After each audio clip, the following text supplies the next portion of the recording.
서울의 심장부, 국내 최고의 의료 기술을 자랑하는 주성종합병원 복도는 언제나처럼 차가운 소독약 냄새와 희미한 긴장감으로 가득 차 있었다. 서유진은 하얀 벽에 등을 기댄 채 방금 원무과에서 받아든 오체렛노이 진료비, 청구서를 손에 쥐고 있었다. 종이의 빳빳한 감촉이 마치 그녀의 목을 조르는 밧줄처럼 느껴졌다. 숫자들이 눈앞에서 춤을 추듯 어른거렸지만 마지막에 찍힌 총액만큼은 잔인할 정도로 선명했다. 그녀가 평생을 벌어도 감당할 수 없을 것 같은 금액이었다. 그녀의 어머니, 하나뿐인 가족이 저 차가운 중환자실 유리벽 너머에서 생명을 유지하는 데 드는 비용이었다. 원무과장의 냉담한 목소리가 귓가에 맴돌았다. 서유진 씨, 더 이상은 저희도 기다려드릴 수 없습니다. 최민식 병원장님의 방침이 워낙 확고하셔서요. 이번 주까지 미납된 진료비 전액을 해결하지 못하시면 유감스럽지만 병원 규정에 따라 퇴원 조치를 고려할 수밖에 없습니다. 그 말은 사형 선고나 다름없었다. 그녀는 자신이 가진 모든 것을 팔았고 빌릴 수 있는 모든 곳에서 돈을 빌렸다. 명석한 두뇌로 촉망받던 생명공학 연구원의 삶은 어머니가 쓰러진 그날 이후로 멈춰버렸다. 이제 그녀에게 남은 것은 절망뿐이었다. 유진은 천천히 걸음을 옮겨 중환자실 앞으로 다가갔다. 두꺼운 유리창 너머로 수많은 의료기기에 둘러싸인 어머니의 모습이 보였다. 앙상하게 마른 몸, 미동조차 없는 얼굴 위로 산소 호흡기가 힘겹게 생명의 증거를 만들어내고 있었다. 한때 세상에서 가장 따뜻했던 어머니의 손은 링거 주사바늘로 온통 멍들어 있었다. 유진은 차가운 유리에 이마를 기댔다. 눈물이 뺨을 타고 흘러내렸지만 소리내어 울 힘조차 없었다. 엄마, 조금만 더 버텨줘. 내가 어떻게든 해볼게. 그녀의 속삭임은 누구에게도 닿지 못한 채 공허하게 흩어졌다. 그녀는 병원을 나섰다. 잿빛 하늘에서는 차가운 가을비가 추적추적 내리고 있었다. 마치 그녀의 심정을 대변하는 듯했다. 더 이상 갈 곳도 기댈 곳도 없었다. 마지막 희망이었던 대출 상담 창구에서도 냉정한 거절의 말만 돌아왔다. 신용불량의 꼬리표는 그녀의 발목을 잡는 무거운 족쇄였다. 빗물이 옷을 적시고 천을 빼앗아갔지만 그녀는 아무것도 느낄 수 없었다. 세상의 모든 문이 그녀 앞에서 굳게 닫혀버린 것만 같았다. 발걸음이 무겁게 땅에 끌렸다. 이제 모든 것이 끝이라고 생각한 바로 그 순간이었다. 길모퉁기를 돌아서자 칠흑 같은 어둠을 가르고 날카로운 헤드라이트 불빛이 그녀를 비췄다. 끼익 하는 소리와 함께 최고급 검은색 세단 한 대가 그녀의 바로 앞에 멈춰 섰다. 빗속에서 매끄럽게 빛나는 차체는 이 비참한 동네와는 전혀 어울리지 않는 이질적인 존재감을 뿜어냈다. 유진이 놀라 멈칫하는 사이 뒷좌석 문이 열리고 잘 차려입은 중년의 남자가 우산을 들고 내렸다. 그는 흐트러짐 없는 걸음으로 유진에게 다가와 정중하게 고개를 숙였다. 서유진 씨 되십니까? 남자는 자신을 박 변호사라고 소개했다. 그의 손에는 고급스러운 가죽 서류 가방이 들려 있었다. 유진은 경계심 가득한 눈으로 그를 쳐다보았다. 사채업자인가? 하지만 남자의 태도는 위협적이기보다는 지극히 사무적이었다. 박 변호사는 서류 가방에서 두툼한 서류 봉투 하나를 꺼내 그녀에게 내밀었다. 봉투 위에는 국내 굴지의 제약 및 바이오 기업인 태아그룹의 로고가 선명하게 찍혀 있었다. 저희 회장님께서 서유진 씨에게 전해드리라는 물건입니다. 유진은 얼떨떨한 표정으로 봉투를 받아 들었다. 태아그룹이라면 모르는 사람이 없는 거대 기업이었다. 그런 곳에서 왜 자신에게? 그녀가 의문에 찬 눈으로 묻기도 전에 박 변호사가 말을 이었다.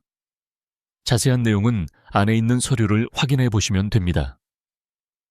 간단히 말씀드리자면 이것은 하나의 제안입니다. 서유진 씨가 겪고 계신 모든 문제를 해결해 드릴 수 있는 제안이지요. 그의 목소리에는 어떠한 감정도 실려 있지 않았지만 그 내용은 유진의 심장을 세차게 흔들었다. 모든 문제를 해결해 준다고. 그것이 과연 가능한 일일까? 박 변호사는 자신의 임무는 끝났다는 듯 다시 한번 정중히 목례를 하고 차에 올랐다. 검은 세단은 왔을 때와 마찬가지로 소리 없이 부드럽게 빗속으로 사라졌다. 유진은 한동안 그 자리에 못 박힌 듯 서 있었다. 손에 들린 묵직한 서류 봉투가 꿈이 아니라는 것을 증명하고 있었다. 차가운 빗줄기 속에서 그녀는 천천히 봉투를 열었다. 가장 위에는 한 남자의 사진과 프로필이 있었다. 태아그룹의 총수 강지훈. 얼음처럼 차가운 눈빛과 조각처럼 잘생긴 얼굴. 그리고 그 아래에는 그녀의 운명을 송두리째 바꿔놓을 기묘한 계약서의 첫 페이지가 펼쳐져 있었다. 유진은 떨리는 손으로 계약서의 제목을 읽었다. 결혼계약서. 믿을 수 없는 단어에 그녀의 눈이 커졌다. 세상에, 이게 도대체 무슨 상황이란 말인가? 그녀는 주변을 둘러보았지만 빗소리 외에는 아무것도 들리지 않았다. 칠흑 같은 절망 속에서 갑자기 나타난 이 기이한 동아줄은 과연 구원의 손길일까? 아니면 더 깊은 나락으로 그녀를 끌어당길 악마의 유혹일까? 그녀는 혼란스러운 머리를 감싸 쥐었다. 하지만 한 가지는 분명했다. 중환자실에 누워있는 어머니의 얼굴이 떠오르는 순간 그녀에게 선택의 여지란 없다는 것을. 계약서의 내용은 충격적이었다. 1년간 강지훈의 법적 아내가 되어 그의 곁을 지킬 것. 대외적으로 완벽한 부부의 모습을 연기할 것.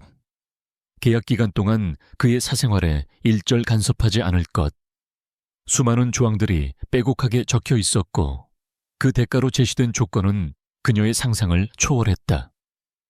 태아그룹 소유의 최첨단 의료시설에서 어머니의 치료를 전적으로 책임진다. 현재 미납된 병원비는 물론 완치될 때까지의 모든 비용을 지원한다. 그리고 계약이 만료되는 시점에는 누구도 상상할 수 없는 거액의 보상금을 지급한다. 유진은 헛웃음이 나왔다. 이것은 거래였다. 그녀의 1년이라는 시간과 인생, 그리고 자존심을 어머니의 목숨과 맞바꾸는 잔인하고도 거부할 수 없는 거래. 강지훈이라는 남자는 대체 어떤 사람이기에 이런 엄청난 제안을 하는 것일까? 그는 왜 하필 자신을 선택했을까? 수많은 의문이 머릿속을 스쳐 지나갔지만 해답을 찾을 길은 없었다. 그녀의 눈앞에는 단 2개의 길만이 놓여 있었다. 이 제안을 거절하고 어머니가 병원에서 쫓겨나는 것을 지켜보거나 아니면 이 차가운 계약서에 서명하고 기꺼이 그의 새장 속으로 걸어 들어가는 것이었다. 그녀는 병원으로 다시 발걸음을 돌렸다. 마음은 이미 정해져 있었다. 복도를 걸으며 마주친 최민식 병원장의 초상화가 유난히 거슬렸다.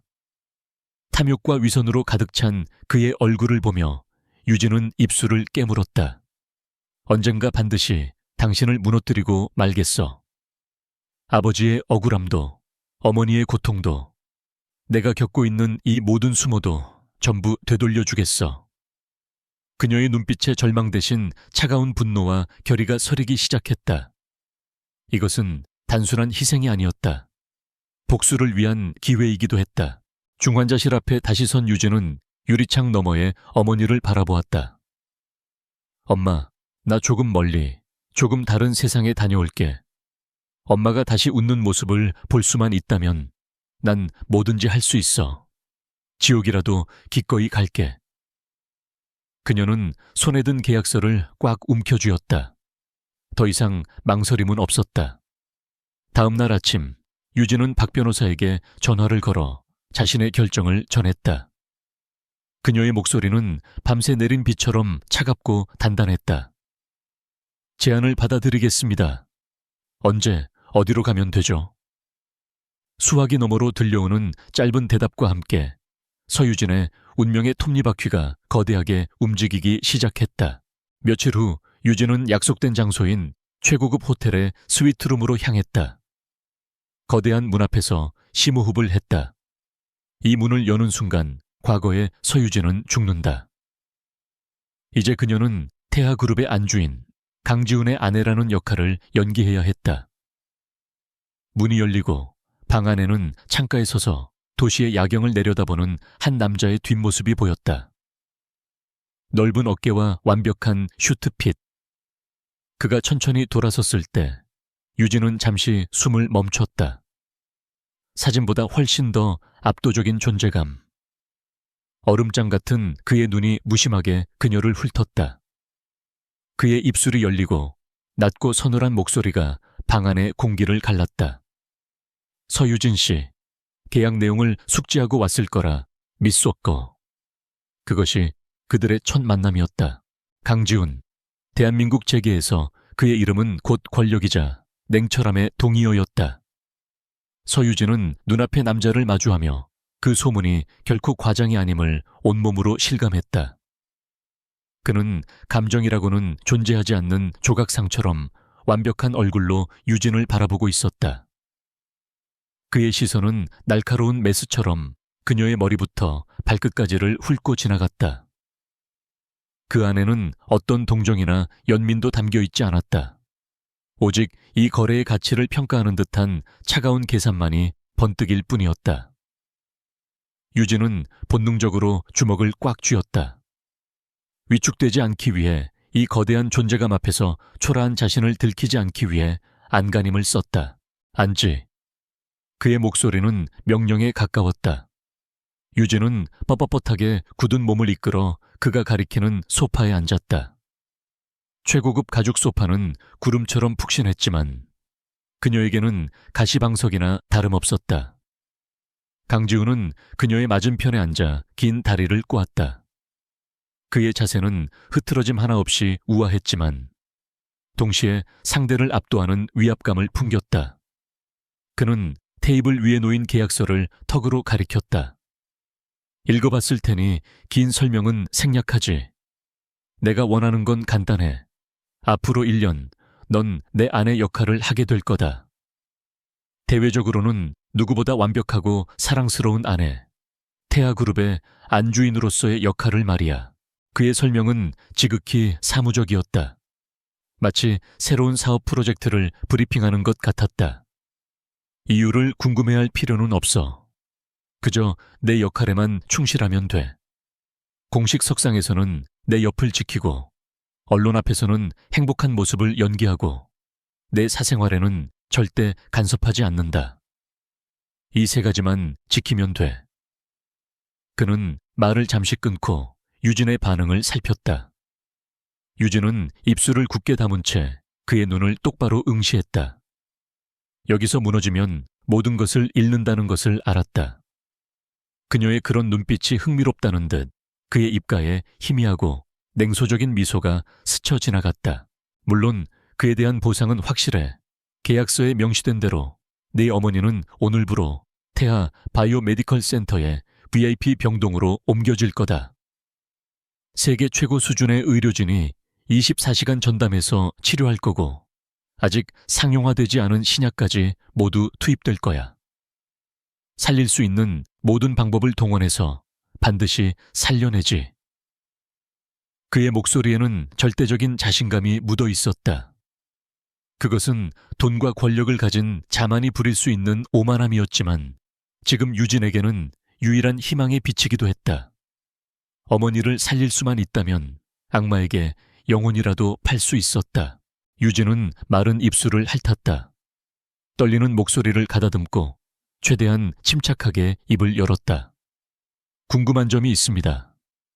그녀의 말에 강지훈의 눈썹이 미세하게 치켜 올라갔다. 그는 그녀가 그저 겁에 질려 고개만 끄덕일 것이라 예상했던 모양이다. 말해봐. 유진은 21번 고르고 말했다. 왜 하필 저였습니까? 회장님 정도의 위치라면 이런 역할을 해줄 여자는 얼마든지 구할 수 있었을 텐데요. 그것은 그녀가 계약서를 받아든 순간부터 계속해서 머릿속을 맴돌던 가장 큰 의문이었다. 강지훈은 잠시 그녀를 쳐다보았다. 그의 눈빛이 조금 더 깊어지는 것 같았다. 배경이 깨끗해서, 그리고 절박하니까. 그는 망설임 없이 대답했다. 내 신상 정보는 모두 확인했다. 부모님은 모두 명망 있는 학자였고 너 자신도 촉망받는 연구원이더군. 복잡한 남자 관계나 숨겨진 추문도 없어. 스캔들에 휘말릴 위험이 적다는 뜻이지. 무엇보다 넌 지금 내가 내미는 이 손을 잡지 않으면 모든 걸 잃게 될 상황이야. 그런 사람은 배신하지 않거든. 자신의 목숨 줄을 쥐고 있는 사람을. 그의 말은 비수처럼 날아와 유진의 심장에 박혔다. 그녀의 가장 아픈 부분을 정확하게 꿰뚫어보는 잔인한 통찰력이었다.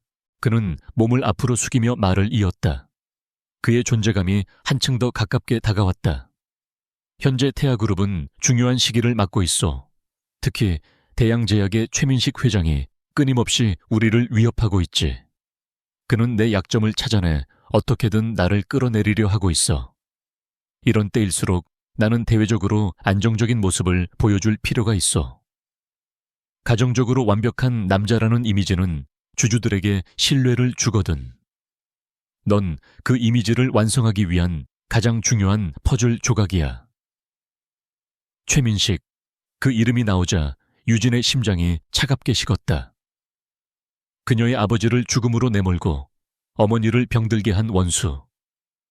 그녀의 개인적인 복수와 강지훈의 비즈니스가 기묘하게 얽혀들기 시작하는 순간이었다. 유진은 더 이상 질문하지 않았다. 모든 것이 명확해졌다. 이것은 철저한 비즈니스이며 자신은 그가 체스판 위에 올려놓은 말에 불과했다. 하지만 그 말의 역할 덕분에 원수를 갚을 기회를 엿볼 수도 있게 되었다. 유진은 결심을 굳혔다. 그녀는 테이블 위로 손을 뻗어 펜을 집어들었다. 그녀의 손길에는 더 이상 망설임이 없었다. 묵직한 만년필의 감촉을 느끼며 그녀는 계약서의 마지막 장, 서명란에 자신의 이름을 또박또박 적어 내려갔다. 서유진.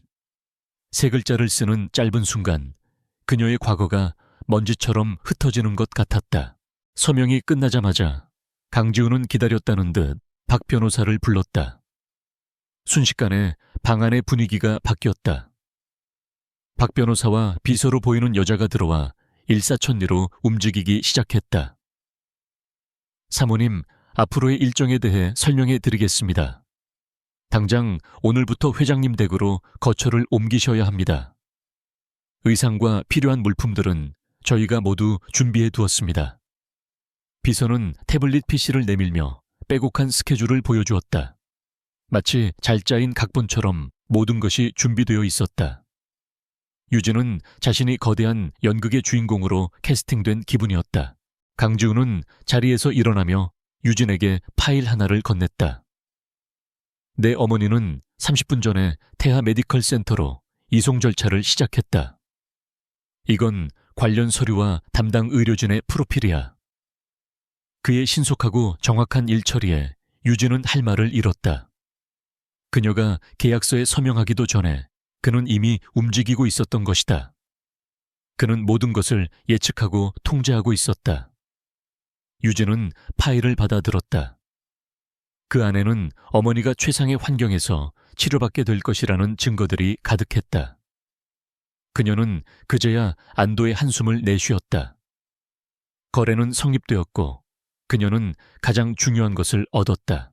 모든 지시를 마친 강지훈은 나갈 채비를 했다.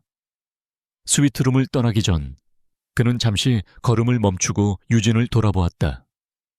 그의 차가운 눈빛이 마지막으로 그녀에게 경고를 던졌다. 기억해두어 오늘 이 순간부터 넌 더 이상 연구원 서유진이 아니야. 태아그룹의 강지훈 회장의 아내 강유진이다. 그 이름에 걸맞게 행동해. 날 실망시키지 마. 그 말을 끝으로 그는 미련 없이 방을 나갔다. 텅 빈 방에 남은 유진은 한동안 그가 사라진 문을 멍하니 바라보았다. 심장이 세차게 뛰었지만 그것이 두려움 때문인지 아니면 알 수 없는 기대감 때문인지 분간할 수 없었다. 그녀는 이제 막 화려하지만 가시로 가득한 거대한 새장 속으로 첫 발을 내디딘 것이었다. 강지훈의 저택은 성챙이라고 불러도 무방할 정도였다. 서울 외곽의 한적한 언덕 위에 자리 잡은 그곳은 높은 담장과 울창한 나무들로 둘러싸여 외부 세계와 완벽하게 단절되어 있었다. 유진이 탄 차가 무거운 철문을 지나고 길게 뻗은 진입로를 따라 들어서자 눈앞에 나타난 것은 현대적인 디자인의 거대한 유리와 강철 건축물이었다. 차가운 도시의 감성과 자연이 기묘하게 어우러진 그 저택은 주인인 강지훈 그 자체를 닮아 있었다. 화려하고 위압적이지만 어딘가 모르게 서늘하고 고독한 느낌을 자아냈다. 차가 현관 앞에 멈추자 집사로 보이는 노인과 줄지어 선 사용인들이 90도로 허리를 숙여 그녀를 맞이했다. 그들의 움직임은 마치 잘 훈련된 군인들처럼 절도가 있었지만 유진을 향한 눈빛 속에는 감출 수 없는 호기심과 미묘한 경계심이 서려 있었다. 사모님, 오셨습니까? 저는 이 집의 총괄 집사인 김 집사입니다. 김 집사의 목소리는 정중했지만 그의 표정은 값을 매길 수 없는 골동품을 감정하는 감정사처럼 냉정했다. 유진은 자신이 이 집안의 진짜 구성원이 아닌 잠시 전시되는 값비싼 물건 취급을 받고 있음을 직감했다. 김 집사는 유진을 안으로 안내하며 집안의 구조와 규칙에 대해 설명했다. 내부는 외부보다 훨씬 더 거대하고 화려했다. 높은 천장에는 거대한 샹들리에가 달려 있었고 벽에는 유명 작가들의 그림이 걸려 있었다. 개인 영화관, 피트니스 센터, 수영장, 서재 등 상상할 수 있는 모든 편의 시설이 갖춰져 있었다. 하지만 그 넓은 공간 어디에도 사람의 온기는 느껴지지 않았다. 모든 것이 완벽하게 정돈되어 있었지만 마치 아무도 살지 않는 모델하우스처럼 삭막했다.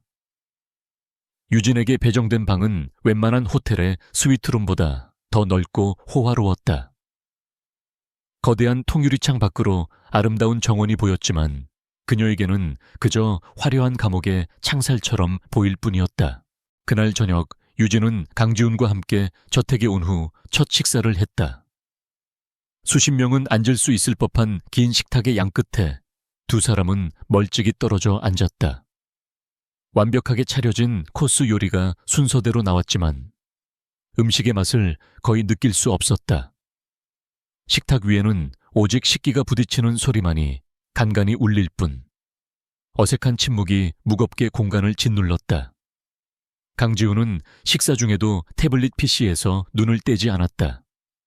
그는 유진의 존재를 완전히 무시하는 듯 했다. 그녀는 자신이 투명 인간이 된 것 같은 기분을 느끼며 묵묵히 음식을 입으로 가져갔다. 이것이 앞으로 1년간 그녀가 견뎌내야 할 결혼 생활의 민낯이었다. 예상치 못한 불청객이 찾아온 것은 그로부터 이틀 뒤였다. 강지훈의 여동생이자 태아그룹의 유일한 상속녀인 강희주가 예고도 없이 저택에 들이닥쳤다.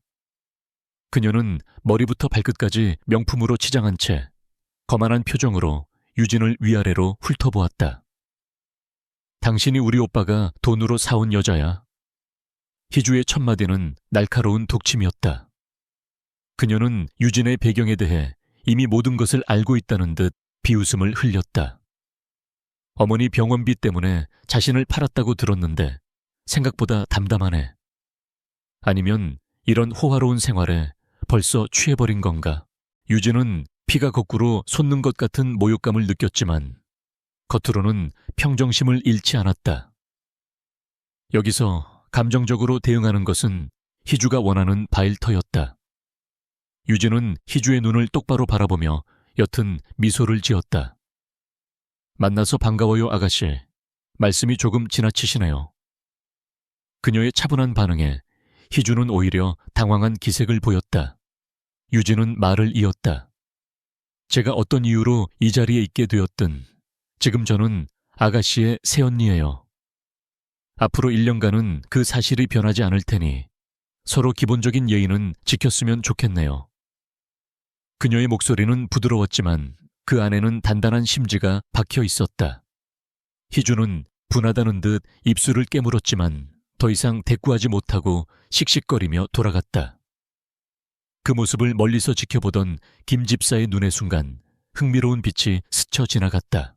모두가 잠든 깊은 밤, 유진은 자신의 방에서 몰래 태하 메디컬 센터에 전화를 걸었다. 어머니의 담당 주치의와 통화가 연결되자 그녀는 하루 종일 억눌렀던 불안감을 겨우 드러냈다. 저희 어머니는 좀 어떠세요? 의사는 매우 정중하고 상세하게 어머니의 상태를 설명해 주었다. 최신 약물 치료 덕분에 위험한 고비는 넘겼으며 여러 가지 생체 신호가 안정적으로 돌아오고 있다는 희망적인 소식이었다. 회장님께서 각별히 신경 쓰시는 만큼 저희 의료진도 최선을 다하고 있으니 너무 걱정 마십시오, 사모님. 의사의 따뜻한 말 한마디에 유진은 눈시울이 붉어졌다. 자신의 희생이 헛되지 않았다는 사실이 유일한 위안이었다. 전화를 끊고 유진은 창가에 서서 밤의 정원을 내려다보았다. 저 멀리 저택의 별채에 위치한 강지훈의 개인 서재에만 불이 환하게 켜져 있었다. 그는 매일 밤 저렇게 혼자 일에 파묻혀 지내는 것일까? 유진은 문득 그의 뒷모습을 떠올렸다. 언제나 완벽하고 강해 보이지만 그 역시 이 거대하고 텅 빈 집에서 홀로 모든 것을 짊어지고 있는 것은 아닐까. 그의 냉정함 뒤에 숨겨진 깊은 고독의 그림자를 어렴풋이 느낄 수 있었다. 유진은 자신도 모르게 그를 향한 감정이 단순한 두려움이나 거래 대상 이상의 복잡한 것으로 변하고 있음을 깨달았다. 두 사람은 한 지붕 아래 각자의 섬에 갇힌 채 서로를 멀리서 바라보고 있었다. 가시 돋친 이 황금빛 세장 안에서 그들의 기묘한 동거는 그렇게 시작되고 있었다. 태아그룹의 연례 자선갈라 행사는 재계와 사교계의 가장 중요한 이벤트 중 하나였다. 그리고 올해 그 행사의 중심에는 단연 새로운 안주인 서유진이 있었다. 행사를 몇 시간 앞두고 저택의 드레스룸은 최고급 살롱으로 변해 있었다. 스타일리스트와 메이크업 아티스트들이 분주하게 움직이며 유진을 머리부터 발끝까지 완벽한 작품으로 빚어냈다. 몸의 곡선을 우아하게 드러내는 짙은 남색 실크 드레스, 목과 손목에서 은은하게 빛나는 다이아몬드, 그리고 전문적인 손길로 완성된 메이크업은 평범한 연구원이었던 그녀의 모습을 지우고 고고한 백조를 탄생시켰다. 하지만 거울 속에 비친 낯선 자신의 모습을 보며 유진은 갑옷을 입는 기사처럼 비장한 기분을 느꼈다. 준비를 마치고 아래층으로 내려가자 완벽한 턱시도 차림의 강지훈이 그녀를 기다리고 있었다. 그는 잠시 말없이 그녀를 훑어보았다. 그의 무표정한 얼굴 뒤로 어떤 생각이 스쳐 지나가는지 읽을 수 없었지만 유진은 그의 눈빛이 아주 미세하게 흔들렸다고 느꼈다. 그는 평소처럼 차가운 목소리로 말했다. 오늘 밤 당신은 내 아내이자 태하그룹의 얼굴이야. 수많은 눈들이 우리를 지켜볼 거다. 그는 그녀에게 다가와 손을 내밀었다. 불필요한 말은 삼가고 그저 내 옆에서 미소만 짓고 있으면 돼. 그의 손을 잡는 순간 차가운 천이 느껴졌지만 이상하게도 그 손길이 든든한 방패처럼 느껴졌다. 행사장이 열리는 호텔 볼룸에 도착하자 수십 개의 카메라 플래시가 한꺼번에 터지며 그들을 맞았다. 강지훈은 익숙하게 유진의 허리를 감싸 안고 포토월 앞으로 이끌었다. 유진은 그의 지시대로 입가에 부드러운 미소를 띤 채 정면을 응시했다. 수많은 질문들이 쏟아졌지만 강지훈은 노련하게 몇 마디 말로 상황을 정리하고 그녀를 데리고 안으로 들어갔다. 화려한 샹들리에 아래 대한민국 상위 1%의 사람들이 모두 모여있는 듯했다. 그들의 호기심 어린 시선과 은밀한 수군거림이 유진의 등 뒤에 비수처럼 꽂혔지만 그녀는 강지훈의 옆에서 조금도 위축되지 않고 당당하게 허리를 폈다. 문제의 인물과 마주친 것은 행사가 한창 무르익을 무렵이었다.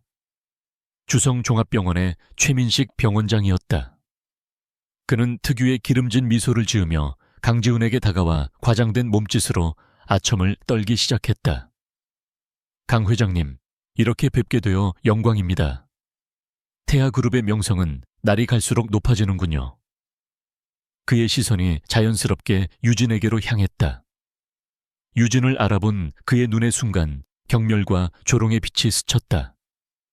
그는 일부러 주변 사람들에게는 들리지 않을 만큼 작은 목소리로, 하지만 유진과 강지훈에게는 똑똑히 들리도록 말했다. 이게 누구신가? 우리 병원비를 감당 못해 쩔쩔매던 그 아가씨 아니신가? 이야, 정말 용됐네. 팔자가 이렇게 순식간에 바뀌다니. 세상 참 살만하겠어. 그 순간 강지훈의 얼굴이 싸늘하게 굳었다. 그의 눈에서 상대를 얼려버릴 듯한 냉기가 뿜어져 나왔다. 그가 최민식의 멱살이라도 잡을 것처럼 몸을 움직이려는 찰나 유진이 먼저 부드럽게 그의 팔을 잡으며 앞으로 나섰다. 그녀는 얼굴에 천사 같은 미소를 띤 채 최민식을 향해 우아하게 고개를 숙였다. 최민식 병원장님, 저를 기억해 주시니 영광이네요. 그녀의 침착한 태도에 최민식은 물론 강지훈도 의외라는 표정을 지었다. 유진은 최민식의 눈을 똑바로 바라보며 말을 이었다. 그녀의 목소리는 작지만 그 안에 날카로운 칼날을 숨기고 있었다. 병원장님 덕분에 저희 어머니가 태하 메디컬 센터라는 좋은 곳으로 옮기게 되어 얼마나 감사한지 모릅니다. 특히 태하에서 개발한 신규 세포 재생치료 기술은 정말 놀랍더군요. 논문으로만 접하다 실제 임상 데이터를 보니 감탄이 절로 나왔습니다. 유진은 자신의 전공 분야 지식을 꺼내 들었다. 그러고 보니 문득 궁금해지네요. 주성병원 같은 명망 있는 곳에서는 왜 아직도 효과는 미미하고 환자의 비용 부담만 가중시키는 10년 전 치료 프로토콜을 고수하고 계신 건가요? 물론 병원의 수익 구조도 중요하겠지만 환자의 생명보다 우선시되어서는 안 되는 것 아닐까요? 그녀의 말은 표면적으로는 순수한 학문적 질문이었지만 실제로는 최민식의 병원 운영 방식과 의사로서의 윤리성을 정면으로 공격하는 날카로운 창이었다. 최민식의 얼굴이 시뻘게 달아올랐다. 그는 유진이 이렇게 전문적인 지식으로 방역해오리라고는 상상도 못했던 것이다. 유진의 말에 반박하려면 복잡한 의료 데이터를 설명해야 했고 이 사교적인 자리에서 그런 논쟁을 벌이는 것 자체가 우스운 셔가 될 터였다. 그는 아무 말도 못하고 입술만 달싹거렸다. 이 모든 상황을 지켜보던 강지훈의 눈에 처음으로 놀라움과 흥미로운 감정이 뒤섞인 빛이 떠올랐다. 그는 자신이 데려온 여자가 그저 연약한 희생자가 아니라 예리한 발톱을 숨기고 있는 고양이 같다는 사실을 깨달았다. 그는 적절한 타이밍에 나서서 상황을 마무리했다. 아내가 예전에 연구원이었던 터라 직업병이 도졌나 봅니다. 최 원장님, 그럼 저희는 이만 실례하겠습니다. 그는 유진의 허리를 감싸 안고 부드럽게 몸을 돌려 자리를 떠났다. 뒤에 남은 최민식은 분함의 주먹을 부들부들 떨고 있었다. 그날 밤 저택으로 돌아오는 차 안은 무거운 침묵이 흘렀다. 유진은 자신이 너무 나섰나 싶은 생각에 조마조마한 마음으로 창밖만 바라보고 있었다. 먼저 침묵을 깬 것은 강지훈이었다. 그는 칭찬이나 비난 대신 전혀 예상치 못한 질문을 던졌다. 세포 재생 치료의 핵심 기제가 뭐라고 생각하지? 유진은 잠시 당황했지만 곧이어 진지하게 자신의 견해를 설명하기 시작했다. 한때 연구실에서 밤을 새우며 토론했던 주제였다. 그녀의 눈은 다시 총명한 연구원의 그것으로 빛나고 있었다. 강지훈은 그녀의 말을 끊지 않고 끝까지 들었다. 차가 저택에 도착했을 때 그는 차에서 내리며 무심한 듯 한마디를 던졌다. 내일 아침 내 서재로 와. 관련 자료들을 검토해 볼 필요가 있겠어. 그것은 단순한 명령이 아니었다. 비즈니스 파트너에 대한 인정, 그리고 두 사람 사이에 생긴 첫 번째 불꽃이었다. 그것은 사랑의 불꽃은 아니었지만 서로를 이해하고 존중하기 시작하는 신뢰의 불꽃이었다. 강지훈의 서재는 그의 성격만큼이나 정밀하고 빈틈이 없었다. 한쪽 벽면을 가득 채운 책들은 장르별, 저자별로 완벽하게 정리되어 있었고, 거대한 원목 책상 위에는 먼지 한 톨 없이 서류와 최신 IT 기기들이 정렬되어 있었다. 그날 아침 유진은 그곳에서 강지훈과 마주 앉아 그가 건넨 태아바이오의 최신 연구 자료들을 검토했다. 갈라 행사에서의 대화가 단순한 호기심이 아니었던 듯 그는 유진의 전문적인 식견을 진지하게 경청했다. 유진은 오랜만에 자신의 지식이 누군가에게 가치 있게 쓰인다는 사실에 잊고 있던 희열을 느꼈다. 토론은 몇 시간 동안 이어졌고 두 사람 사이에는 이전에는 없었던 지적인 동질감과 미묘한 존중의 기류가 형성되었다. 어머님 면회 다녀와도 좋소. 회의를 마치며 강지훈이 무심하게 말했다. 유진은 놀라 고개를 들었다. 계약 조항에는 없던 내용이었다. 김 비서에게 말해뒀으니 병원까지 안내해 줄 거요. 그는 다시 서류로 눈을 돌렸지만 그의 배려에 유진의 마음 한구석이 따뜻해졌다. 태하 메디컬 센터는 주성병원과는 차원이 다른 곳이었다. 완벽한 보안과 쾌적한 환경, 그리고 어머니를 위해 구성된 전담 의료팀의 모습은 유진의 마음을 놓이게 했다. 유리벽 너머로만 봐야 했던 어머니를 그녀는 드디어 가까이서 마주할 수 있었다. 어머니의 얼굴은 이전보다 한결 편안해 보였다. 각종 수치를 나타내는 모니터의 그래프들도 안정적인 곡선을 그리고 있었다. 담당 주치의는 조심스럽지만 희망적인 어조로 설명했다. 사모님, 기적 같은 일입니다. 어머님의 신체 반응이 저희 예상보다 훨씬 긍정적입니다. 의식이 돌아오기까지는 아직 시간이 걸리겠지만 분명 좋은 신호입니다. 그 말에 유진은 터져나오는 눈물을 참을 수 없었다. 그녀는 어머니의 손을 잡고 하염없이 눈물을 흘렸다. 그녀의 희생이, 그녀의 선택이 틀리지 않았음을 확인받는 순간이었다. 어머니의 곁에 놓아둘 가족 사진이라도 가져와야겠다는 생각에 유진은 김 비서의 도움을 받아 잠시 예전에 살던 작은 아파트로 향했다. 오랜만에 돌아온 집은 시간이 멈춘 듯 했다.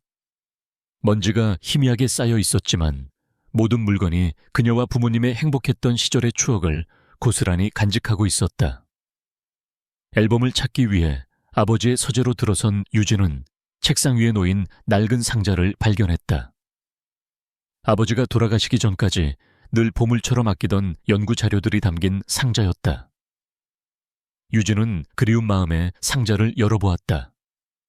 빼곡하게 쓰인 연구 노트, 복잡한 분자 구조도, 그리고 수많은 실험 데이터들이 먼지와 함께 쏟아져 나왔다. 아버지는 저명한 생명공학자였지만 기업의 후원을 받지 못해 평생을 가난한 학자로 살다 가셨다. 한참 동안 아버지의 손때 묻은 자료들을 뒤적이던 유진의 손길이 순간 멈췄다. 그녀의 눈에 익숙한 도표 하나가 들어왔기 때문이다. 신경세포 활성화를 위한 새로운 접근법에 대한 고찰. 빛바랜 종이 위에 그려진 세포 전달 체계의 모식도는 너무나도 낯익은 것이었다. 유진의 심장이 쿵 하고 내려앉았다. 이것은 몇 해 전 최민식이 학회에 발표하며 의료계의 스타로 떠오르게 만든 바로 그 혁신적인 이론의 핵심 구조도와 거의 일치했다. 설마 하는 마음에 유진은 다른 자료들을 미친 듯이 파헤치기 시작했다. 그녀의 손이 가늘게 떨리고 있었다. 결정적인 증거는 아버지의 마지막 연구 노트에서 발견되었다. 날짜는 아버지가 심장마비로 갑작스럽게 돌아가시기 불과 일주일 전이었다. 그곳에는 희열에 찬 아버지의 필체가 남아 있었다. 드디어 평생의 연구가 결실을 보았다. 이 기술만 있다면 수많은 난치병 환자들에게 희망을 줄 수 있을 것이다. 나의 가능성을 믿고 오랫동안 지원을 아끼지 않은 후배 최민식 원장에게 가장 먼저 이 기쁨을 전해야겠다. 내일 그를 만나 최종 데이터를 넘겨주기로 약속했다. 다음 장은 찢겨나간 듯 비어 있었다. 유진은 숨을 쉴 수가 없었다. 머릿속의 모든 퍼즐 조각이 끔찍한 그림으로 맞춰지고 있었다. 최민식. 그는 아버지의 가장 신뢰하는 후배이자 동료였다. 아버지는 자신의 모든 것을 그에게 보여주었고 그는 그 모든 것을 훔쳤다. 아버지의 평생의 업적을 가로채 자신의 명예와 부를 쌓았고 그 충격으로 아버지는 돌아가셨다. 어머니가 쓰러진 것도 결국 그 모든 스트레스와 슬픔 때문이었다. 그동안 막연하게만 느꼈던 의심이 추악한 진실이 되어 눈앞에 펼쳐졌다. 유진은 바닥에 주저앉아 낡은 노트를 부서져라 움켜쥐었다. 슬픔이 분노로, 분노가 차가운 결의로 변해갔다. 눈물이 뺨을 타고 흘렀지만 그녀의 눈은 이전과 비교할 수 없을 정도로 이글거리고 있었다. 이제 이것은 단순히 어머니를 살리기 위한 계약 결혼이 아니었다. 아버지의 억울한 죽음에 대한 진실을 밝히고 가족의 명예를 되찾고 최민식이라는 악마를 그의 거짓된 왕좌에서 끌어내리기 위한 전쟁이었다. 유진은 자리에서 일어났다. 그녀는 아버지의 연구 자료들을 조심스럽게 가방에 챙겼다. 더 이상 과거에 연약한 서유진은 없었다. 그녀의 심장에는 복수의 불꽃이 타오르기 시작했다. 강지훈과의 계약은 그녀에게 주어진 최고의 무기이자 기회였다. 그녀는 이 기회를 이용해 모든 것을 제자리로 돌려놓을 것이다. 집으로 돌아가는 차 안, 유진의 얼굴에는 슬픔의 흔적 대신 강철 같은 의지가 서려 있었다. 그녀의 새로운 싸움은 이제 막 시작되고 있었다. 서유진의 세상은 강지훈의 서재 안에서 다시 시작되었다. 밤이 깊어 저택의 모든 불이 꺼지고 사용인들이 잠자리에 들었을 때 그녀는 유령처럼 서재로 향했다. 그곳은 단순한 도서관이 아니었다. 세계의 모든 정보가 모이고 분석되는 태아그룹의 축소판이나 다름없었다. 그녀는 그곳에 설치된 슈퍼컴퓨터를 이용해 아버지의 자료와 최민식의 과거 행적을 파고들기 시작했다. 그녀의 손가락이 키보드 위에서 춤을 추듯 움직였다. 과거의 논문, 학회 발표 자료, 특허 등록 정보, 관련 기업들의 주가 변동 그래프까지. 그녀는 흩어져 있는 정보의 파편들을 꿰어 맞추며 거대한 그림을 그려나갔다. 연구원으로서 단련된 분석력과 집요함은 그녀의 가장 강력한 무기였다. 강지훈은 그녀의 움직임을 첫날부터 알고 있었다. 그의 저택은 최첨단 보안 시스템으로 통제되고 있었고 그의 허락 없이는 그 어떤 정보도 외부로 유출될 수 없었다. 서재 컴퓨터에 비정상적인 로그 기록이 그의 개인 단말기로 전송되었을 때 그는 처음에는 기업 스파이의 소행을 의심했다. 하지만 접속 기록을 추적한 그는 이내 그 사용자가 서유진이라는 것과 그녀가 파고 있는 대상이 자신의 정보가 아닌 최민식이라는 사실을 알게 되었다. 그는 흥미를 느꼈다. 그녀가 무엇을 어디까지 밝혀낼 수 있을지 궁금해졌다. 그는 그녀를 막는 대신 보이지 않는 곳에서 그녀를 지켜보기로 했다. 유진의 조사는 순조롭게 진행되는 듯했지만 곧 거대한 벽에 부딪혔다. 최민식이 대양제약을 등에 업고 본격적으로 부를 축적하기 시작한 시점의 자금 흐름을 추적하는 것이 불가능했다. 수많은 유령 회사를 거치고 조세 피난처로 흘러들어간 돈의 꼬리를 잡는 것은 그녀의 능력 밖의 일이었다. 며칠 밤낮으로 매달렸지만 성과는 없었다. 유진은 깊은 무력감에 빠졌다. 복수를 향한 거대한 산맥 앞에서 자신은 너무나도 작은 존재라는 사실을 다시 한번 깨닫는 것 같았다. 그녀는 지친 몸을 이끌고 멍하니 모니터만 바라보고 있었다. 그날 밤도 유진이 절망감에 빠져 있을 때 서재 문이 조용히 열리고 강지훈이 들어왔다. 그는 평소처럼 무심한 표정으로 커피잔을 들고 있었다. 그는 유진의 모니터에 떠있는 복잡한 도표들을 한번 흐깃 보고는 마치 아무것도 아니라는 듯 말했다. 아직 안 자고 있었군. 늦게까지 공부라도 하는 건가? 그는 그녀의 책상 옆을 지나치며 손에 들고 있던 작은 USB 메모리 하나를 툭 하고 테이블 위에 올려놓았다. 금융계에 있는 친구가 보낸 자료인데 최근 시장 동향 분석이라더군. 혹시 관심 있으면 한번 보던가. 그는 그 말만 남기고 자신의 자리로 돌아가 서류를 보기 시작했다. 유진은 의아한 표정으로 USB를 집어들었다. 그의 행동은 너무나도 자연스러워서 어떤 의도를 파악하기 어려웠다. 그녀는 반신반의하며 USB를 컴퓨터에 연결했다. 화면에 떠오른 파일들을 열어보는 순간 그녀는 숨을 멈췄다. 그 안에는 그녀가 며칠 동안 찾아 헤맸던 바로 그 자료들이 들어있었다. 최민식과 대양제약이 설립한 유령 회사들의 목록, 조세피난처의 계좌 내역, 그리고 불법적인 자금 세탁의 흐름을 보여주는 상세한 보고서까지. 이것은 우연일 수 없었다. 강지훈은 모든 것을 알고 있었고 그가 건넨 것은 단순한 USB가 아니라 막혀있던 길을 뚫어주는 마스터키였다. 그날 이후 두 사람 사이에는 기묘한 공감대가 형성되었다. 그들은 여전히 서로의 계획에 대해 입 밖으로 꺼내지 않았다. 하지만 그들의 행동은 완벽한 파트너의 그것이었다. 늦은 밤 서재에서 마주치는 것은 일상이 되었다. 강지훈은 종종 우연히 얻게 된 정보라며 최민식의 약점이 될 만한 자료들을 그녀의 책상 위에 올려놓았다. 그러면 유진은 며칠 뒤 그 자료를 바탕으로 분석한 보고서를 그의 책상 위에 올려놓는 것으로 화답했다. 그들의 대화는 여전히 과학기술이나 경영 현안에 대한 것이었지만 그 이면에는 최민식이라는 공동의 목표가 단단하게 자리 잡고 있었다.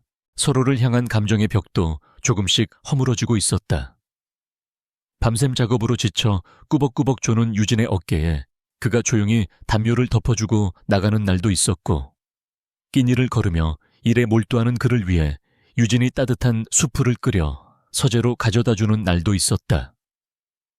작고 사소한 배려들이 차가운 계약관계의 틈새를 비집고 들어와 따뜻한 온기를 불어넣었다. 그들은 더 이상 서로에게 고용인과 피고용인이 아니었다.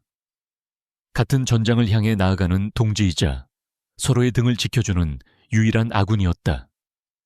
말없이 맺어진 그들의 동맹은 세상 그 어떤 계약보다도 견고하고 강력했다. 거대한 서재에 긴 테이블 양끝에 앉아 각자의 일에 몰두하는 두 사람의 모습은 여전히 멀어 보였지만 그 사이를 흐르는 침묵은 더 이상 차갑지 않았다. 그것은 깊은 신뢰와 이해로 가득 찬 편안한 침묵이었다. 평화는 짧았다. 최민식은 교활한 뱀처럼 조용히, 하지만 치명적인 독을 품고 반격을 준비하고 있었다. 그의 첫 번째 공격은 태아그룹의 가장 약한 고리, 바로 서유진을 향했다.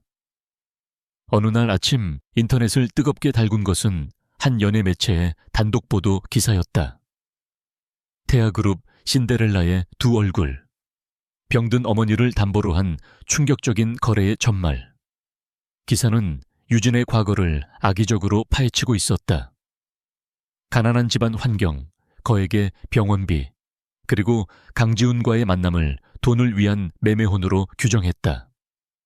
사실과 교묘하게 뒤섞인 거짓은 대중을 선동하기에 충분히 자극적이었다. 기사는 삽시간에 퍼져나갔다. 포털 사이트의 메인 화면을 장식했고 SNS는 그녀를 향한 비난과 조롱으로 들끓었다. 꽃뱀, 신분 상승을 위해 영혼까지 판 여자. 끔찍한 단어들이 비수처럼 날아와 유진의 심장에 박혔다. 저택의 사용인들조차 그녀를 흐깃거리며 수군대기 시작했다. 그녀가 모든 것을 희생하며 지키려 했던 어머니에 대한 효심은 탐욕스러운 여자의 계산된 연기로 둔갑해 있었다. 유진은 방 안에 틀어박혀 세상과 자신을 격리시켰다. 씻을 수 없는 수치심과 모멸감에 온몸이 떨렸다. 자신이 강지훈과 태하그룹에 씻을 수 없는 오점을 남겼다는 죄책감이 그녀를 짓눌렀다. 같은 시각 최민식은 자신의 사무실에서 만족스러운 미소를 지으며 이 모든 상황을 관망하고 있었다. 그는 자신의 정보원을 통해 유진의 뒷조사를 했고 가장 치명적인 부분을 언론에 흘린 것이었다. 그의 목적은 단순히 유진에게 상처를 주는 것이 아니었다.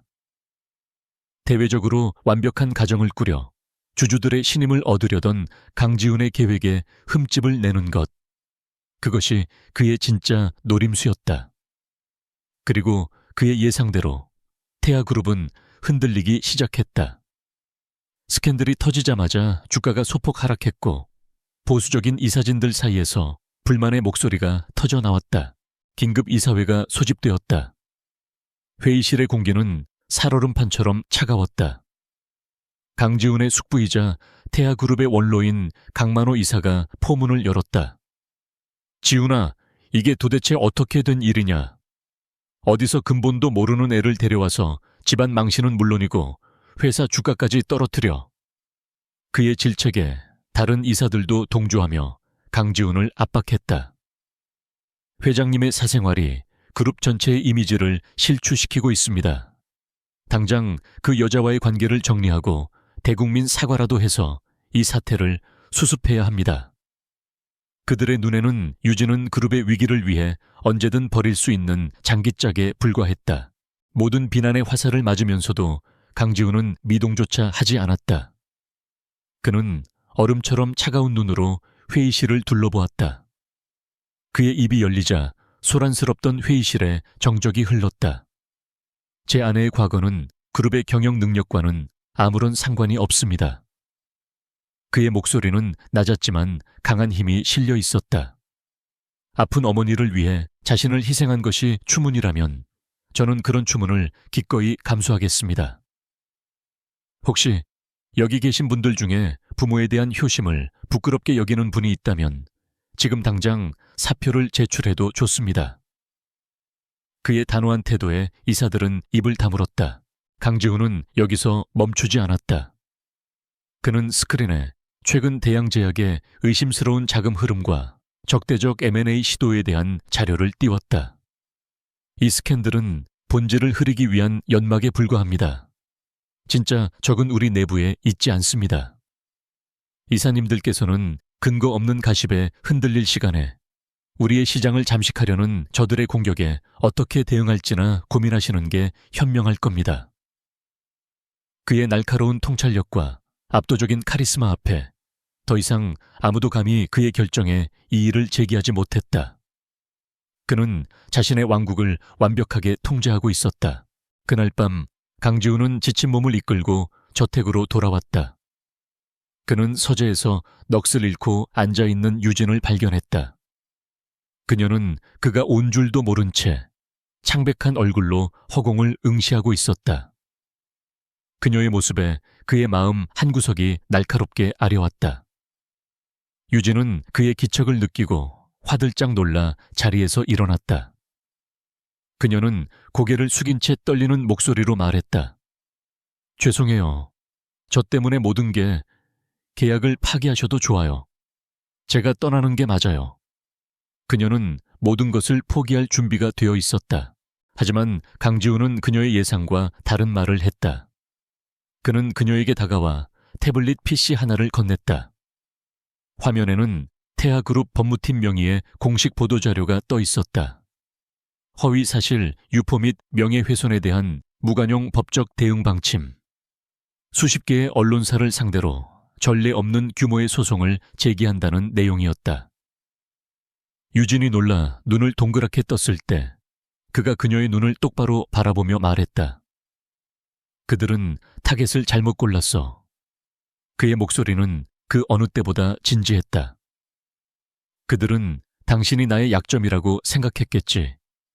하지만 곧 알게 될 거야. 당신이 나의 가장 강력한 무기라는 사실을. 그 순간 유진의 눈에서 뜨거운 눈물이 흘러내렸다. 그것은 슬픔이나 굴욕의 눈물이 아니었다. 자신을 믿어주고 지켜주는 단 한 사람에 대한 깊은 감동과 고마움의 눈물이었다. 그들의 계약 관계를 지탱하던 차가운 벽이 마침내 무너져 내리고 있었다. 강지훈의 단호한 한마디는 단순한 위로가 아니었다. 그것은 거대한 폭풍우 속에서 그녀를 지켜주는 견고한 등대와도 같았다. 세상이 모두 그녀에게 등을 돌렸을 때 그는 홀로 그녀의 편에 서서 모든 비난의 화살을 막아주었다.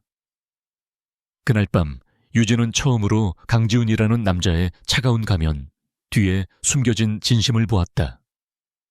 그녀는 더 이상 그에게 숨길 것이 없다고, 아니 숨겨서는 안 된다고 결심했다. 그가 보여준 신뢰에 보답하기 위해서라도, 그리고 그들의 공동 목표를 위해서라도 모든 진실을 털어놓아야만 했다. 그녀는 아버지의 낡은 연구자료가 담긴 가방을 들고 그의 서재로 향했다. 강지훈은 창가에 서서 비 내리는 밤의 정원을 내려다보고 있었다. 그의 넓은 등에서 깊은 고뇌와 외로움이 느껴졌다. 유진은 조용히 그에게 다가가 섰다. 드릴 말씀이 있어요. 그녀의 목소리에 그는 천천히 돌아보았다. 유진은 거대한 원목 테이블 위에 가방 속 내용물을 모두 쏟아냈다. 빛바랜 노트와 복잡한 도표들이 그의 서재에 고풍스러운 분위기와 섞여들었다. 이게 제 진짜 이야기예요. 제가 최민식을 무너뜨려야만 하는 이유. 유진은 떨리는 목소리로, 하지만 단호한 눈빛으로 입을 열었다. 그녀는 아버지의 이야기부터 시작했다. 평생을 연구실에서만 보낸 순수한 학자였던 아버지, 그의 위대한 발견, 그리고 가장 믿었던 후배 최민식의 배신. 그녀는 아버지가 돌아가시기 직전에 쓴 마지막 연구 노트를 그의 앞에 펼쳐 보였다. 모든 것을 빼앗기고 억울하게 돌아가신 아버지의 이야기. 그 충격으로 쓰러진 어머니의 이야기를 하는 동안 그녀의 목소리는 몇 번이나 잠겼지만 눈물은 흐르지 않았다. 슬픔을 넘어선 분노가 그녀를 지탱하고 있었다. 그는 제 아버지의 인생을, 저희 가족의 모든 것을 훔쳤어요. 제가 이곳에 온 것은 단순히 어머니를 살리기 위함만이 아니에요. 아버지의 명예를 되찾고 그 대가를 치르게 하기 위해서예요. 강지훈은 말없이 그녀의 이야기를 들었다. 그는 테이블 위에 놓인 자료들을 천천히 그리고 꼼꼼하게 살펴보았다. 그의 표정은 여전히 읽기 어려웠지만 그의 눈빛은 그 어느 때보다 진지하게 타오르고 있었다. 그는 유진의 아버지의 필체를 손가락으로 천천히 쓸어보았다. 모든 이야기를 들은 후에도 그는 한동안 침묵을 지켰다. 그 침묵이 유진의 마음을 불안하게 만들었지만 그는 이내 나직이 입을 열었다. 그의 목소리에는 이전에 없던 깊은 감정이 실려 있었다. 최민식은 당신의 아버님 인생만 훔친 게 아니야. 그는 자리에서 일어나 창가로 다시 걸어갔다. 그의 목소리는 빗소리에 섞여 희미하게 들려왔다. 나에게는 형이 하나 있었어. 유진은 처음 듣는 이야기에 놀라 그를 바라보았다. 나보다 5살 많았고 원래 태하를 물려받을 사람이었지. 나보다 훨씬 더 따뜻하고 좋은 사람이었어. 그의 목소리가 가늘게 떨렸다. 형은 희귀 신경질환을 앓았어. 태하는 형을 살리기 위해 수조 원을 쏟아부었지만 결국 치료법을 찾지 못하고 내 곁을 떠났지. 그것이 바로 강지훈이 제약 및 바이오 사업에 그토록 집착하는 이유였다. 그의 차가운 비즈니스 뒤에는 형을 잃은 뜨거운 상처가 숨어 있었다. 그는 유진을 돌아보았다. 그의 눈에 깊은 슬픔과 분노가 이글거리고 있었다. 형이 죽고 몇 년 뒤에 알게 된 사실이 있어. 당시 형의 병에 효과가 있을지도 모를 획기적인 연구가 진행 중이었는데 대양제약을 포함한 몇몇 거대 제약사들의 컨소시엄에 의해 의도적으로 중단되었다는 걸. 그들은 기존 약품들의 수익성을 지키기 위해 새로운 가능성을 묻어버린 거요. 그리고 그 컨소시엄의 중심에 최민식이 있었지. 그의 고백은 충격적이었다. 만약 그때 그 연구가 계속되었더라면 내 형은 지금 살아있을지도 몰라. 이제 모든 것이 분명해졌다. 최민식이라는 이름 아래 두 사람의 슬픔과 분노가 하나로 연결되어 있었다. 그들은 단순히 계약으로 맺어진 관계가 아니었다. 같은 원수에게 가장 소중한 것을 잃은 깊은 상처를 공유한 동지였다. 강지훈은 유진에게 다가와 그녀의 어깨를 부드럽게 감쌌다. 그의 손길은 더 이상 차갑지 않았다. 우리는 최민식을 무너뜨릴 거요, 서유진. 회사를 위해서도 단순한 복수를 위해서도 아니야. 그의 눈이 그녀의 눈을 똑바로 마주했다.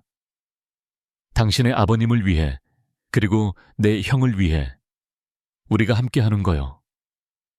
그 순간 두 사람 사이를 가로막고 있던 마지막 벽이 완전히 허물어졌다.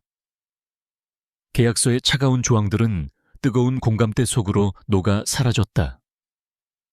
이제 그들은 각자의 복수를 넘어 정의를 위한 싸움을 함께할 진정한 파트너가 되었다. 창밖의 거센 폭풍우가 마치 그들의 분노처럼 밤새도록 울부짖고 있었다.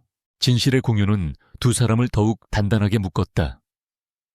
강지훈의 서재는 이제 단순한 업무 공간이 아닌 복수를 위한 치밀한 전략이 세워지는 전쟁 지휘 본부가 되었다. 밤낮으로 두 사람은 머리를 맞대고 최민식을 무너뜨릴 결정적인 한 수를 찾기 위해 고군분투했다. 강지훈이 기업의 비리와 자금 흐름을 추적하는 동안 서유진은 아버지의 연구 자료와 최민식이 발표한 논문 및 임상 데이터를 비교 분석하는 데 몰두했다. 그들의 협업은 완벽한 이중주와 같았다. 한 사람은 거시적인 판을 짜고 다른 한 사람은 그 판을 뒤흔들 예리한 칼을 갈았다. 유진은 아버지의 연구 노트에 깊이 파고들수록 최민식의 치명적인 허점을 발견하게 되었다. 최민식은 결과물은 훔쳤지만 그 결과에 이르는 과정과 철학은 이해하지 못했다. 아버지는 연구 과정에서 발견된 미세한 변칙 데이터 하나도 놓치지 않고 그 원인을 끝까지 추적하는 완벽주의자였다. 하지만 최민식이 발표한 임상 데이터는 지나치게 완벽했다. 마치 성공적인 결과를 위해 의도적으로 데이터를 취사 선택하거나 조작한 것처럼 보였다. 특히 특정 유전자 염기 서열을 가진 환자군에서 나타나는 미세한 부작용 가능성을 그는 완전히 무시하거나 혹은 인지조차 하지 못하고 있었다. 그것은 평상시에는 드러나지 않지만 특정 조건에서는 치명적인 결과를 초래할 수 있는 시한폭탄과도 같았다. 유진은 바로 이 지점을 파고들었다. 이것이 최민식의 거짓된 성을 무너뜨릴 아킬레스건이었다. 같은 시각 강지훈은 정보망을 통해 최민식의 다음 행보를 예측하고 있었다. 아니나 다를까 최민식은 곧 열릴 태아그룹의 정기 주주총회를 자신의 무대로 만들 계획을 세우고 있었다. 그는 태하의 주요 주주 중 한 명으로서 발언권을 얻어 그 자리에서 대양제약의 신약 개발 성공을 대대적으로 발표할 작정이었다. 수많은 투자자와 언론이 주목하는 그곳에서 강지훈의 리더십에 상처를 입히고 동시에 자신의 주가를 최고로 끌어올리려는 비열한 속셈이었다. 강지훈은 최민식의 계획을 보고받고 입가에 냉소를 머금었다. 제 발로 호랑이 굴에 걸어 들어오겠다니 그보다 더 좋은 기회는 없었다. 두 사람의 계획은 그날 밤 완성되었다. 주주총회장은 심판의 장이 될 것이었다. 계획은 3단계로 구성되었다. 첫째, 최민식이 무대 위에서 자신의 성공을 마음껏 뽐내도록 내버려 둔다. 그의 자신감이 하늘을 찌르고 모든 사람들의 기대가 최고조에 달했을 때 둘째 단계가 시작된다. 강지훈의 법무팀이 먼저 나서 최민식의 자금 세탁, 주가 조작 등 기업인으로서의 파렴치한 범죄 증거들을 공개하여 그의 도덕성에 치명타를 입힌다. 그리고 마지막, 결정적인 한 방은 서유진의 몫이었다. 기업인 최민식이 무너진 바로 그 자리에 연구원 서유진이 올라선다. 그녀는 학자로서 그의 연구가 얼마나 허구적인지를, 그리고 그 기반이 된 기술이 어떻게 도둑질한 것인지를 과학적 데이터와 아버지의 원본 연구 자료를 통해 낱낱이 증명할 것이었다. 결전의 날이 다가올수록 저태 간의 긴장감은 팽팽해졌다. 강지훈은 무대의 공포를 걱정했지만 유진은 예상외로 침착했다. 그녀는 더 이상 누군가의 아내나 보호받아야 할 대상이 아니었다. 아버지의 명예를 되찾고 진실을 밝히기 위해 싸우는 굳건한 전사였다. 그는 그런 그녀의 모습에서 깊은 신뢰와 함께 이전에는 느끼지 못했던 강렬한 매력을 느꼈다. 그는 수많은 청중 앞에서 발표해야 할 그녀를 위해 직접 프레젠테이션 코칭을 해주었고, 그녀는 그의 도움을 받아 자신의 논리를 더욱 날카롭게 다듬었다. 그 과정에서 두 사람은 서로의 어깨에 기댄 채 잠이 들기도 하고 따뜻한 커피를 나눠 마시며 밤을 새우기도 했다. 전략을 짜는 동지를 넘어 서로의 상처를 보듬는 연인의 감정이 싹트고 있었다. 주주총회 전날 밤 모든 준비는 끝났다. 서재에는 최민식의 제국을 무너뜨릴 증거 자료들이 완벽하게 정리되어 있었다. 강지훈과 서유진은 나란히 서서 통유리창 너머로 펼쳐진 서울의 야경을 내려다보았다. 도시의 불빛이 마치 전쟁을 앞둔 군대의 횃불처럼 반짝였다. 두렵지 않소? 강지훈이 나지막이 물었다. 유진은 고개를 저으며 그의 손을 조용히 잡았다. 당신과 함께니까요. 그녀의 대답에 강지훈은 그녀의 손을 힘주어 마주 잡았다. 더 이상 많은 말은 필요 없었다. 내일 길고 길었던 싸움의 막이 내릴 것이다. 두 사람은 같은 곳을 바라보며 결연한 의지를 다졌다. 폭풍전야의 고요함이 그들을 감싸고 있었다. 태아그룹의 정기 주주총회가 열리는 호텔 컨벤션 홀은 대한민국 재계의 심장부처럼 뜨거운 열기로 가득 찼다. 수백 명의 주주와 투자자, 그리고 날카로운 질문을 준비하는 기자단이 자리를 가득 메웠다. 최근의 스캔들 때문에 분위기는 평소보다 훨씬 더 팽팽했다.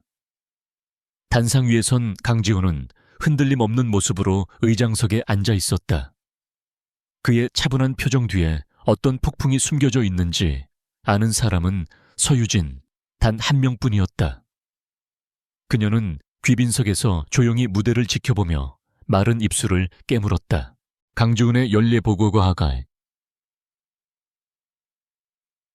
그 좋은 거 하묘 아마아가가 예상대로 그가 최민식을 소개했다. 주주 여러분, 다음은 특별 순서입니다. 태하의 소중한 파트너이자 국내 의료계의 발전을 이끌고 계신 주성종합병원의 최민식 원장님을 모시고 그의 놀라운 성과에 대해 들어보는 시간을 갖겠습니다. 강지훈의 목소리는 정중했지만 그를 아는 유진의 귀에는 그것이 사형집행인의 선고처럼 들렸다. 최민식은 의기양양하게 무대 위로 올라섰다. 그는 이 자리가 자신의 대관식이 되리라 확신하고 있었다. 그의 얼굴에는 승리자의 오만한 미소가 가득했다. 최민식의 프레젠테이션은 화려하고 선동적이었다. 그는 자신이 개발한 신약이 인류의 미래를 어떻게 바꿀 것인지에 대해 열변을 토했다. 거대한 스크린에는 현란한 3D 그래픽과 조작된 임상 데이터가 연이어 나타났다. 그는 연설 중간중간 강지훈과 태하그룹을 향해 안정만을 추구하는 보수적인 경영이라며 교묘하게 비난의 화살을 날리는 것도 잊지 않았다. 청중들은 그의 자신감 넘치는 연설에 완전히 매료된 듯 곳곳에서 감탄사가 터져나왔다. 최민식은 자신의 인생에서 가장 빛나는 순간을 만끽하고 있었다. 그가 마지막 슬라이드를 띄우고 감격에 찬 목소리로 연설을 마무리하려던 바로 그 순간이었다. 갑자기 행사장 전체의 조명이 살짝 어두워지더니 그의 등 뒤에 있던 거대한 스크린이 지지직거리며 다른 화면으로 바뀌었다. 당황한 최민식의 얼굴 위로 강지훈의 차갑고 날카로운 목소리가 스피커를 통해 울려 퍼졌다. 최 원장님, 감명 깊은 발표였습니다. 하지만 원장님의 놀라운 사업 수완에 대한 몇 가지 중요한 자료가 빠진 것 같군요. 스크린에는 최민식이 설립한 유령 회사들의 관계도와 해외 계좌로 흘러들어간 검은 돈의 흐름이 적나라하게 펼쳐졌다. 장내는 순식간에 찬물을 끼얹은 듯 조용해졌다. 술렁임이 파도처럼 번져나갔다. 최민식의 얼굴이 하얗게 질렸다. 그가 무슨 말을 하기도 전에 행사장 양쪽 문이 열리며 검사와 수사관들이 들이닥쳤다. 최민식 씨, 주가 조작 및 횡령 혐의로 긴급 체포합니다. 아수라장이 된 행사장, 모든 카메라 플래시가 무대 위에 최민식에게 집중되었다. 하지만 강지훈의 공격은 여기서 끝나지 않았다. 그는 마이크를 잡고 다시 입을 열었다. 그리고 그의 사업 수완보다 더 놀라운 것은 그의 연구 성과 그 자체입니다. 이 문제에 대해서는 저보다 더한 전문가를 모셨습니다. 강지훈의 시선이 귀빈석의 유진에게 향했다. 생명공학 전문가이신 서유진 박사님을 무대 위로 모십니다. 서유진 박사. 강지훈이 그녀를 소개하는 순간 기자들의 손가락이 미친 듯이 움직이기 시작했다. 스캔들의 주인공, 회장님의 아내가 아닌 박사로서 그녀가 무대 위로 걸어 나왔다. 그녀는 더 이상 불안에 떠는 모습이 아니었다. 지성과 냉철함으로 무장한 그녀는 당당하게 단상 앞에 섰다.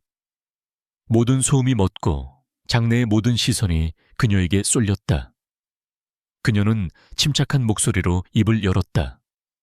최민식 원장님이 발표하신 신약 데이터는 치명적인 오류를 포함하고 있습니다. 유진은 스크린에 자신이 분석한 데이터를 띄웠다. 그녀는 최민식이 의도적으로 누락시킨 부작용 데이터를 지적하며 그의 연구가 얼마나 비윤리적이고 위험한지를 논리적으로 설명했다. 그리고 마지막 결정타를 날렸다. 스크린 한쪽에는 최민식의 신약 핵심 기술 도표가, 다른 한쪽에는 낡은 노트에 손으로 직접 그린 그녀의 아버지 서재혁 박사의 연구 도표가 나타났다. 날짜까지 선명하게 찍혀있는 아버지의 연구 노트는 누가 보아도 명백한 원본이었다. 이 기술은 최민식 원장님의 것이 아닙니다. 이것은 10년 전 그가 파렴치하게 훔친 고쥐우 서재혁 박사의 유산입니다. 그리고 서재혁 박사님은 바로 저의 아버지입니다. 장내는 거대한 충격에 휩싸였다. 대한민국 의료계를 뒤흔든 희대의 사기극이 한 기업의 주주총회장에서 생중계되고 있었다. 최민식은 거짓말이야, 음해야 라고 외쳤지만 그의 발악은 쇠창살 안의 짐승처럼 공허했다. 수사관들에게 양팔이 붙들려 끌려나가는 그의 비참한 모습은 그가 쌓아 올린 거짓된 제국의 완벽한 몰락을 보여주었다. 유진은 무대 위에서 그 모습을 끝까지 지켜보았다. 길고 길었던 싸움이 끝나는 순간이었다. 아버지의 억울한 죽음에 대한 정의가 마침내 실현되었다. 혼란스러운 행사장 한가운데서 그녀는 무대 반대편에 서 있는 강지훈과 눈을 마주쳤다. 그는 아무 말 없이 그녀를 향해 자랑스러움과 신뢰가 가득 담긴 따뜻한 미소를 보내고 있었다. 그 미소 하나로 그녀는 모든 아픔을 보상받는 기분이었다. 최민식의 몰락은 거대한 태풍처럼 대한민국 재계와 의료계를 휩쓸고 지나갔다. 거짓으로 쌓아 올린 그의 제국은 하룻밤 사이에 먼지처럼 사라졌다. 대양제약은 공중분해되었고 그의 모든 범죄 행각이 만천에 드러났다. 그와 동시에 비운의 천재 과학자였던 서재혁 박사의 이름은 명예롭게 복권되었다. 그의 억울한 죽음과 빼앗긴 연구에 대한 진실이 알려지자 세상은 그를 추모하고 그의 딸인 서유진에게 응원과 격려를 보냈다. 한때 신데렐라 스캔들의 주인공이었던 그녀는 이제 아버지의 명예를 되찾은 용감한 딸이자 뛰어난 과학자로 존경받게 되었다. 폭풍이 지나간 자리에 가장 먼저 찾아온 것은 기적이었다. 태하 메디컬 센터 VIP 병실.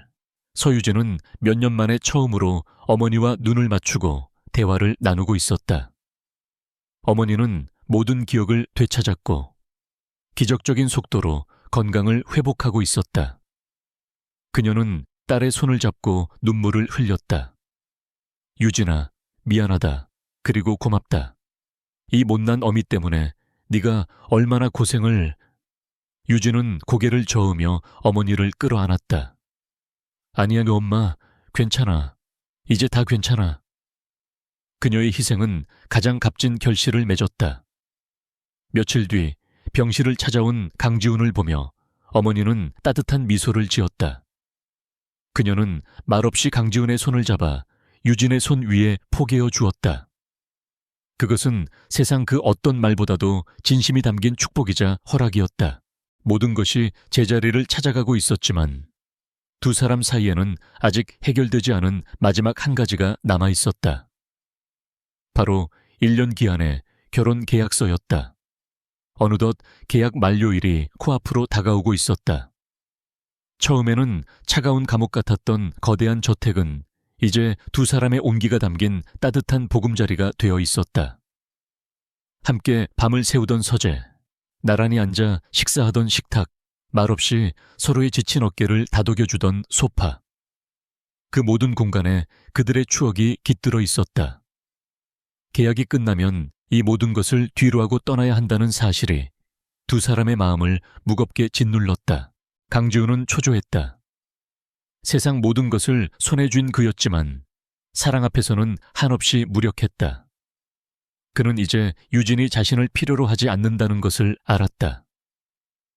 어머니는 건강을 되찾았고 아버지의 명예도 회복되었으며 그녀는 언제든 세계 최고의 연구소로 돌아갈 수 있는 능력을 갖추고 있었다. 이제 그녀를 붙잡을 수 있는 것은 돈도 명예도 아닌 오직 마음뿐이었다. 그는 그녀가 자신의 의지로, 온전한 사랑만으로 자신의 곁에 머물러 주기를 간절히 바랐다. 평생 비즈니스 협상만 해왔던 그에게 사랑을 고백하는 것은 세상에서 가장 어려운 일이었다. 계약 만료일 바로 전날 밤, 강지훈은 유진을 저택의 아름다운 유리 온실로 이끌었다. 사계절 내내 아름다운 꽃들이 피어나는 그곳은 그가 그녀를 위해 비밀스럽게 준비한 공간이었다. 그는 그녀의 앞에서 1년 전 그들의 만남을 시작하게 했던 낡은 결혼 계약서를 꺼내들었다. 그리고 그는 그녀가 보는 앞에서 그 계약서를 갈기갈기 찢어버렸다. 우리의 시작은 거짓이었을지 모르지만 내가 당신에게 줄 미래는 진실이고 싶소. 그는 주머니에서 작은 벨벳 상자를 꺼내 그녀의 앞에 한쪽 무릎을 꿇었다. 그의 행동에 유진의 눈이 커졌다. 상자 안에는 화려한 다이아몬드 반지가 아닌 밤하늘의 별처럼 영롱하게 빛나는 작은 사파이어 반지가 들어있었다. 당신을 처음 만났을 때 당신의 눈은 절망 속에서도 별처럼 빛나고 있었소. 그 빛이 내 얼어붙었던 세상을 밝혔지. 그의 목소리는 떨리고 있었다. 서유진 씨, 내 계약상 아내가 아니라 내 진짜 가족이, 내 평생의 동반자가 되어주시오. 당신을 사랑하오. 그의 진심 어린 고백에 유진의 눈에서 뜨거운 눈물이 방울져 떨어졌다. 그것은 더 이상 슬픔과 희생의 눈물이 아니었다. 세상을 다 가진 것 같은 기쁨과 행복의 눈물이었다. 그녀는 눈물을 흘리며 고개를 끄덕였다. 네, 그럴게요, 지훈 씨. 그가 그녀의 손가락에 반지를 끼워주고 그녀를 일으켜 품에 안았을 때 두 사람은 세상에서 가장 완벽한 하나가 되었다.